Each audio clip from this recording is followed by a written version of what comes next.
Y otro de los temas de la semana ha sido sin duda la conflictividad gremial, puesta de manifiesto en el caso de Gestamp, pero que me parece que revela una tensión cada vez más fuerte también entre las conducciones tradicionales de los sindicatos peronistas y lo que son algunas de las comisiones internas que responden a fuerzas de izquierda y que cuestionan estas conducciones.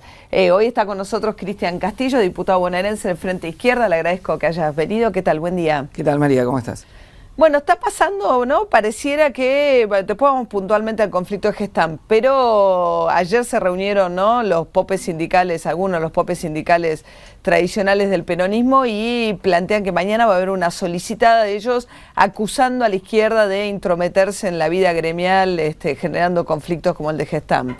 Sí, creo que es muy grave esa reunión, ¿no? Porque tanto Pignanelli, que responde al oficialismo, como Roberti, que está enrolado con Massa, han sido de algún modo... Del sindicato de los petroleros, que son los que se reunieron ayer, es Mata y Petroleros. De algún modo los voceros de una campaña macartista, de caza de brujas, donde ser de izquierda parece que ser un infiltrado. Ahora es el lenguaje que usaron, un lenguaje propio de la dictadura militar.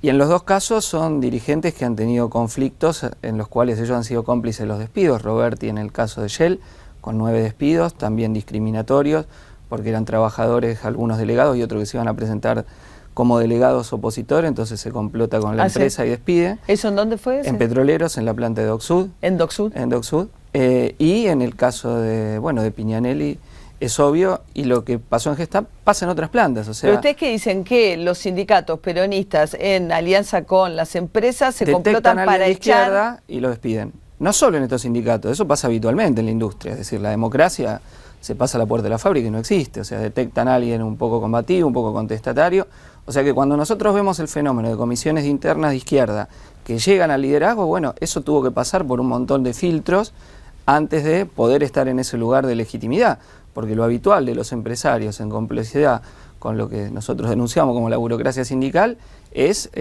arreglar para echar a los trabajadores, inmediatamente los detecta como izquierda. Y la izquierda viene de hacer una buena elección nacional con un voto fuerte en las grandes fábricas. Nosotros hay fábricas donde en la elección de octubre, en la que obtuvimos 1.200.000 votos, sacamos entre el 20 y el 40% del voto obrero.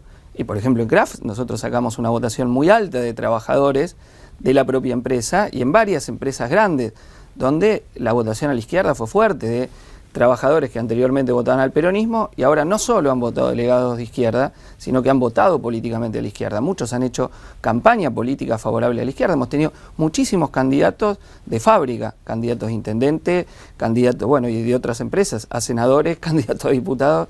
¿Kraft y qué otras? Bueno, hemos tenido Kraft, hemos tenido compañeros de Lear, hemos tenido la gráfica Donnelley, hemos tenido PepsiCo, por nombrarte algunas, con compañeros que, bueno, que han sacado la cabeza, que eso lo hacen públicamente, y bueno, y que tienen una adhesión de parte del resto de los trabajadores de la fábrica. Entonces, estos dirigentes sindicales, bueno, están nerviosos, actúan con una paranoia terrible. Este fenómeno que se había visto también, ¿no?, en centros de estudiantes de la Universidad de Buenos Aires, o sea, se han hecho muy fuerte en los centros de estudiantes, no en las conducciones de las universidades, de ahí muchos de los conflictos que suelen tener, ¿no?, con las autoridades universitarias, y un poco esto se replica en las fábricas, ¿no? Sí, sí, sí, yo creo que ha sido, si uno analiza el componente del voto del FIT, ha tenido un componente de clase trabajadora importante y ha tenido un componente de juventud, ¿no? Han sido los dos sectores que nos ha permitido crecer casi al doble de los votos entre llegar al Congreso, tener por primera vez representación en el Congreso Nacional, ¿no? Y en las distintas legislaturas, bueno, como la que me toca estar en la legislatura bonaerense. Pero yo creo que estos dirigentes, bueno, ya lo que pasa es que a veces es muy obsceno cómo actúan, ¿no? La complicidad con las patronales para dejar a los despedidos en la calle. Ahora, lo que dice Pignanelli, más allá del ataque, digamos, y de la descalificación, había un conflicto donde había suspensiones. Gestamp, fábrica de autopartes de origen español, proveedora de todas las terminales, que sin los insumos de Gestamp no pueden funcionar, como quedó demostrado. Dice, nosotros teníamos un conflicto que eran suspensiones. Armaron asambleas, se opusieron y como consecuencia del accionar de los sectores de izquierda dentro de la fábrica, finalmente tuvimos despidos. Y como consecuencia los despidos tomaron la fábrica. Y cuando tomaron la fábrica, paralizaron la producción. Y cuando paralizaron la producción, hicieron una paralización forzosa de las terminales. Como diciendo que ustedes en realidad complican un conflicto donde ellos logran preservar la fuente de trabajo mediante estos acuerdos de suspensiones y que el resultado de las luchas más radicalizadas es la pérdida de fuente de trabajo. Bueno, vamos por parte. Hay un petitorio de 450 trabajadores firmados para pedir que las suspensiones sean rotativas, porque lo que acá se cuestionaba era que a los mismos 70 lo habían suspendido una vez, lo volvían a suspender y esa era la vía para el despido. Entonces, frente a la segunda tanda de suspensiones, claro, las que están. Las de las terminales sí son rotativas, o ahí depende, ustedes no hay tienen... de todo, hay de todo. No todas las empresas funcionan de la misma manera, tiene cada una su particularidad. Pero en Gestamp, casi la totalidad de los trabajadores de la planta, creo que son 460 sobre 600, firman un petitorio reclamando que las suspensiones sean rotativas, para justamente que no haya compañeros que estén a la puerta del despido. Bueno, frente a eso, la patronal se niega, se hace una asamblea y ahí es cuando vienen los despidos. Los despidos vienen ante el rechazo a que vuelvan a ser los compañeros. Bueno, se hace la asamblea, despiden a los trabajadores, algunos de los cuales estuvieron ahí y otros de los cuales ni estaban ahí, arbitrario, pero todos tenían 67 despidos. 67 despidos, una direccionalidad, que era una planta donde se habían votado delegados de comisión interna opuestos a la conducción de Piñanelli, independientes, no eran todos de izquierda, pero eran independientes de Piñanelli. Hay algunos sí, hay algunos que sí. Que son nosotros tenemos del PTS entre un compañero despedido y otros compañeros simpatizantes del partido que están entre los despedidos. El delegado no pertenece a otra organización de izquierda, el que quedó apoyando, digamos, la lucha de los despedidos. A otros dos los forzaron a renunciar, o sea, le hicieron dos una delegados. Dos, pero los tres de esa planta, la planta 4 de Gestamp, donde están los despidos, donde 300 trabajadores pidieron 67, o sea, despidos completamente masivos, eran independientes de Piñanelli. Por eso te hablo del complot. Entonces aprovecha este hecho, lo echan. Y Piñanelli a partir de ahí dice, yo no los defiendo, bien despedidos están.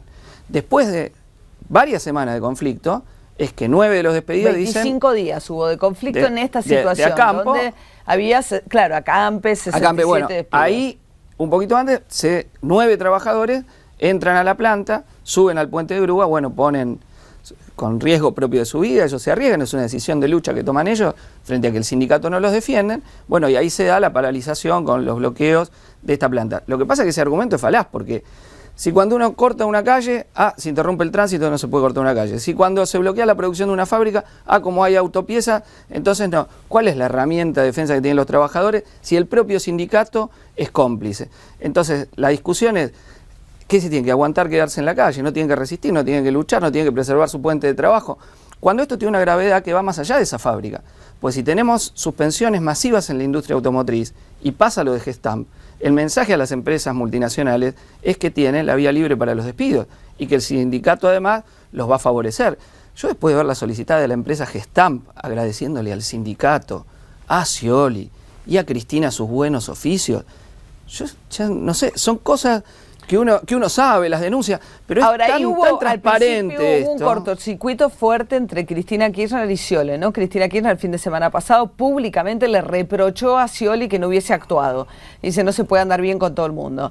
Dicta Cuartango, el ministro de Trabajo de Scioli, la conciliación obligatoria que obligaba a que se reintegraran los 67 despedidos. Pero después levantó la conciliación obligatoria y ahora los 67 despedidos están afuera de la fábrica. Sí. La verdad que esto que decís vos es así. En parte el gobierno nacional, que estaba en acuerdo con la empresa, hubo declaraciones de Cristina, Débora Giorgi, Capitanich, Aníbal Fernández, parecían voceros de la empresa multinacional, de algún modo le decían, Scioli, reprima a los que están ahí, pague el costo. Para que desalojara la fábrica cuando estaba tomada con el puente de grúa. Desaloje por la fuerza. Como la lucha era fuerte, bueno, Cuartango saca una declaración que obligaba a negociar con los trabajadores adentro. Los trabajadores inmediatamente dicen, nosotros acatamos la conciliación. La empresa no los deja entrar el lunes, lockout patronal, el martes los manda a revisación médica y el martes a la tarde, una decisión también insólita, nunca vista, el propio Ministerio de Trabajo revoca con el argumento, no como algunos medios dijeron que no eran afiliados de Lesmata, pues son todos afiliados de Lesmata, sino el argumento era que la situación había cambiado. Eso es obvio, porque una conciliación obligatoria modifica la situación. Si uno la acata, estaba haciendo una media fuerza, deja de hacerla. Entonces el argumento que da... Como que se arrepintieron de haber dado una la conciliación obligatoria, porque obligaba a la reincorporación, de los trabajadores. Pero esto deja, o sea, no tiene más sentido nunca acatar una conciliación obligatoria, porque el sector que la acató es el que se ve castigado. Y el sector que no la acató, que es la empresa, es el que se ve premiado. ¿Y ahora qué quedaron? Los 67 afuera. Hay una parte de ellos arreglaron una indemnización, una parte, unos 30 trabajadores que ya no quieren, que no se plantean la vuelta, y otros 35 que están en la pelea. Esto tiene apelación judicial, porque insisto que la resolución revocatoria es absolutamente improcedente, ilegal, no, es insostenible lo que hizo el ministro Cuartango. Yo voy a pedir la comisión interna, ¿qué hizo mientras tanto? ¿Volvió a trabajar? Hay un delegado que quedó de eso, pues los otros dos lo hicieron renunciar, que bueno, está ahí apoyando el conflicto en ese momento. Y hoy a la tarde va a haber un acto con los despedidos, las organizaciones solidarias, y se van a discutir distintas medidas para continuar la lucha con la reincorporación en la puerta de la fábrica, en la puerta de Gestamp, y se van a continuar a discutir qué actividades se harán fin de semana, semana que viene, porque esta pelea los compañeros la quieren seguir y nosotros solidariamente los vamos a acompañar. ¿Ustedes creen que es simbólico, digamos que es más allá de simbólico, es concreto porque hay despidos, pero lo que quiero decir es asoma una modalidad que ustedes creen que asoma una modalidad de una conducción sindical como la del ESMATA, que bueno, alentó la AAA en su momento. José Rodríguez fue cómplice de la desaparición de la comisión interna de Mercedes-Benz, fue expulsado de la FITIM. Ahora hay una investigación, ¿no? Bueno, ahora está por FOR, empieza, ¿no? Los directivos de la empresa y también la complicidad les mata, pero José Rodríguez fue expulsado de la Federación Internacional de Trabajadores Metalmecánicos por su complicidad en la desaparición de la comisión interna de la fábrica Mercedes-Benz en la década del 70 y en la de los delegados de Ford. O sea que es esa tradición la que viene y la que toma Piñanelli. Y lo grave de esto es que Cristina hace un par de semanas fue primero con Randazzo y se puso la gorrita de la Unión Ferroviaria de la lista verde de Pedraza, el asesino de Mariano Ferreira. Después, ese mismo día, se fue con Piñanelli y se puso la gorrita de la verde del ESMATA, de Piñanelli, el sucesor de José Martínez. Una clínica, ¿no? Inauguró una clínica del sindicato, pero se puso, o sea, le dio un aval político a estas burocracias que después recurren a los favales, a las patotas, a los barra brava, para atacar directamente a la izquierda, porque esto uno a veces se lo puede tomar un poco en sorna porque escucha el discurso de Piñanelli, etcétera, pero después sus consecuencias son graves porque son trabajadores que son despedidos por ser de izquierda y por luchar por sus reivindicaciones. Y hasta que son militantes son asesinados como Mariano Ferreira, porque Piñanelli habla como hablaba la gente de Pedraza antes de mandar la patota a la lucha de los tercerizados. Y ese momento era similar. Los tercerizados que reclamaban pasar a planta permanente. Pedraza estaba complotado con las empresas concesionarias y con la Secretaría de Transporte para tener cooperativas truchas donde hacía que los ferroviarios tercerizados ganen la mitad. La izquierda, ¿qué hizo? Participó de esa lucha, la alentó, obviamente se logró porque pasaron 3.000 trabajadores a planta permanente. Y en el medio Pedraza, ¿qué hizo? Mandó la patota para preservar sus propios privilegios. Acá Piñanelli obra de la misma forma, actúa igual. Y ahora están perseguidos porque a pesar de la patota, a pesar de la persecución, crece la incidencia de la izquierda en la fábrica. Entonces, por eso hicieron esta reunión, que insisto que es muy grave, 20 cúpulas de sindicatos que lanzan una persecución de la izquierda. O sea, ayer que un trabajador, esta reunión que estamos esperando mañana, se supone que se va a que sacarían la solicitada. O sea, vos imaginate, sí, pero ellos ponen en agenda como tema de preocupación la persecución a la izquierda. Es eso, es la persecución a la izquierda. Y las patronales opinan lo mismo, porque ha habido declaraciones de algunos abogados y referentes de las empresas que opinan igual, que acá a la izquierda hay que borrarla de la fábrica. Entonces, ¿cómo estamos? Es una línea de persecución de tipo dictatorial, porque no se puede hablar de otra cosa. Imagínate un militante de izquierda en una fábrica, una reunión, que para sacar la cabeza, para hablar, para plantear sus reclamos. Piñanelli se vanagloriaba que hicieron asambleas en Bolívar. Eran asambleas filmadas, con 100 tipos de la patota ahí controlando lo que se decía, con los propios tipos de la patronal filmando las asambleas, diciendo, acá dirige a la izquierda, o dirige el sindicato. Bueno, es un clima verdaderamente totalitario el que hay. Nosotros luchamos por la democracia sindical, no es que tampoco todos los trabajadores que apoyan delegados combativos se identifican con la izquierda, hay peronistas de acá y de allá. Nuestra defensa es verdaderamente la democracia sindical, la asamblea. No hay una sola denuncia, una sola, en comisiones internas o seccionales sindicales dirigidas por la izquierda de que haya habido apriete, patoterismo, etcétera. No, reina la democracia sindical. Bueno, ellos son lo contrario, ellos tienen un control vertical, totalitario, insisto, dictatorial, y no estoy exagerando en la palabra. No estoy exagerando porque eso le cuesta el trabajo después a los compañeros. Y son familias que quedan en la calle. Ahora lo tenemos en lo de Gestamp, pero es categórico. Y el gobierno nacional y el gobierno de Scioli, bueno, avalando a la multinacional y avalando a Piñanelli en esta política. Hay algo también de que son cúpulas, digamos, sindicales que llevan más de 30 años, ¿no?, en sus conducciones. A veces uno los escucha con lenguajes también de otro tiempo, quizás, ¿no? Y desde adentro del sindicato, bueno, ahora Moyano, lo que pasa es que, por ejemplo, hay un bloqueo en este momento que es de Moyano a las plantas de Siderar. Hoy salen todos los diarios una solicitada de Techint planteando la gravedad porque lo que le exige el sindicato de camioneros es que se haga cargo de 18 despidos de una compañía tercerizada, ¿no?, de una transportista que trabajaba, dice Techint, no solamente para Techint, sino para varias compañías. La modalidad ahí también está presente de los bloqueos desde camioneros, ¿no?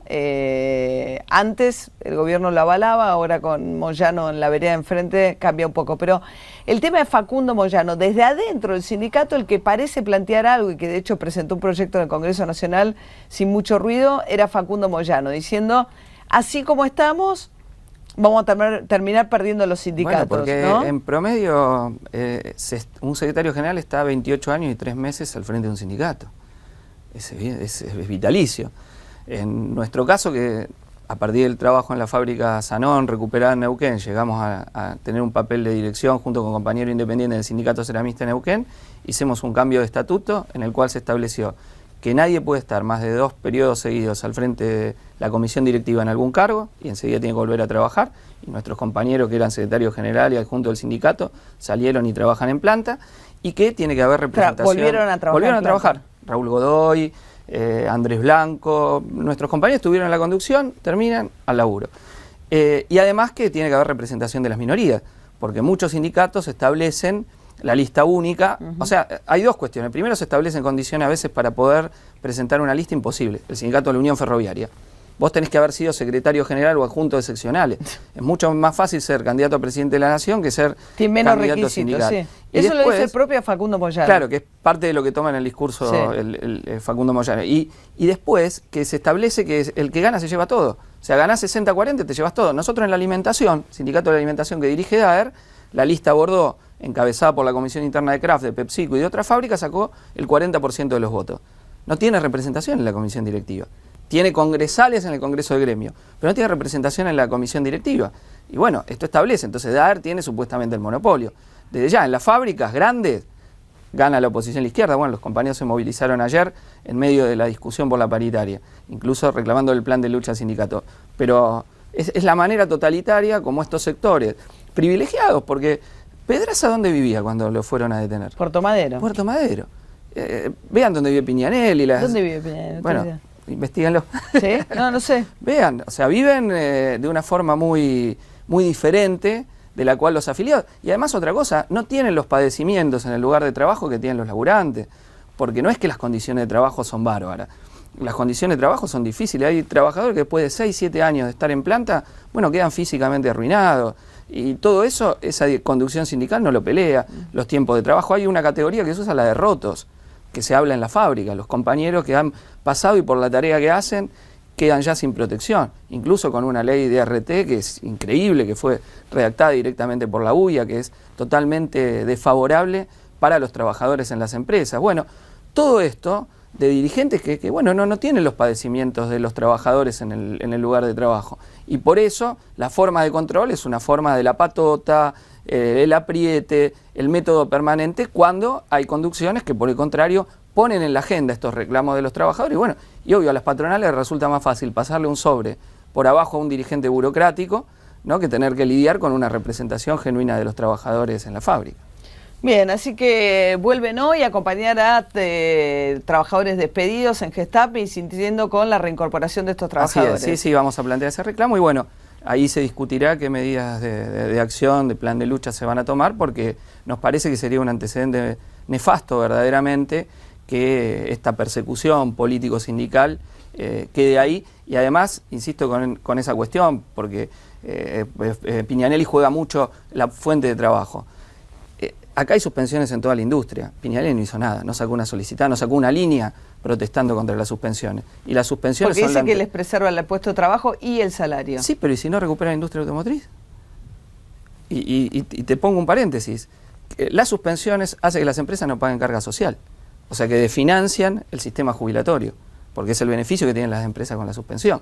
No pagan carga social. Solo está la parte del Estado, la parte de la patronal no. Y además, estar suspendido es antesala de despido. Si se recupera la industria, posiblemente no, pero ¿y si no? ¿Y si sigue parada la industria automotriz? ¿Qué va a hacer?